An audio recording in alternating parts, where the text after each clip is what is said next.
Hello everyone, इस video में हम लोग पढ़ने वाले हैं about innate immunity and acquired immunity. ठीक है, इन्नेट इम्यूनिटी वो इम्यूनिटी होती है जो बचपन से प्रेजेंट होती है। ठीक है, हमारी बॉडी में दो तरह की इम्यूनिटी होती है। एक होते हैं फिजियोलॉजिकल बैरियर्स, जिसको हम बोलते हैं बैरियर। मतलब क्या होता है, समझ लीजिए सामने से कोई चीज आ रही है, बैरियर लगा है तो वो इम्यूनिटी उसको रोक लेगी। अब जैसे स्किन है, वो हमारी बचपन से प्रेजेंट है, और इसी वजह से स्किन की वजह से आधे जो माइक्रो ऑर्गेनिजम्स हैं वो बॉडी में एंटर नहीं कर पाते, या जो पैथोजेंस है, नॉट माइक्रो ऑर्गेनिजम्स, जो पैथोजेंस हैं जो बॉडी के लिए हार्मफुल हैं वो एंटर नहीं कर पाते। तो इसमें क्या होता है, इन्नेट इम्यूनिटी वो इम्यूनिटी है जो बर्थ से प्रेजेंट है। इसको बहुत अच्छे से मैंने कवर किया है biology in human welfare playlist में, वहां पे आप देख सकते हैं। जो एनसीईआरटी में जो जो गिवन है उसको बहुत डिटेल में मैंने कवर किया है, बट अभी के लिए अभी हमें ऊपर ऊपर से और अच्छे से इसको समझना है। तो इनेट इम्यूनिटी बर्थ से प्रेजेंट होती है, ठीक है, और ये काइंड ऑफ बैरियर होते हैं जो कि पैथोजेंस को बॉडी में एंटर करने से रोकते हैं।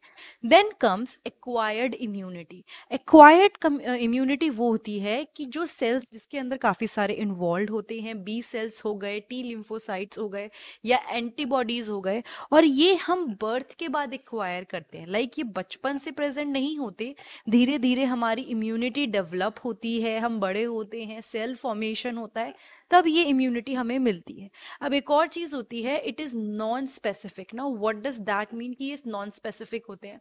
देखिए, कोई भी तरह का पैथोजन हो, एनी काइंड ऑफ पैथोजन, या कोई भी ऐसी चीज जो बॉडी में एंटर नहीं करनी चाहिए या कर चुकी है, तो ये क्या करता है, उसको रोकता है। ठीक है, तो ये किसी के लिए स्पेसिफिक नहीं है कि मैं यही वाली पैथोजन को या इसी वाले को रोकूंगा। वो सबके लिए सेम है। कोई भी मतलब किसी पर्टिकुलर के लिए ये टारगेट नहीं करता है, ना इसकी कोई मेमोरी होती है।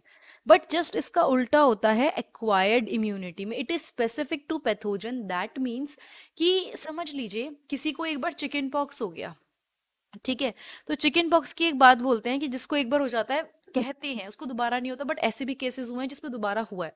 बट मोस्टली ये इम्यूनिटी दे देता है कुछ टाइम के लिए, या एकदम ऐसा तो नहीं होगा ना कि चिकन पॉक्स हुआ फिर दोबारा से अगले महीने दोबारा चिकन पॉक्स हो गया। कुछ टाइम के लिए तो इम्यूनिटी मिलती है।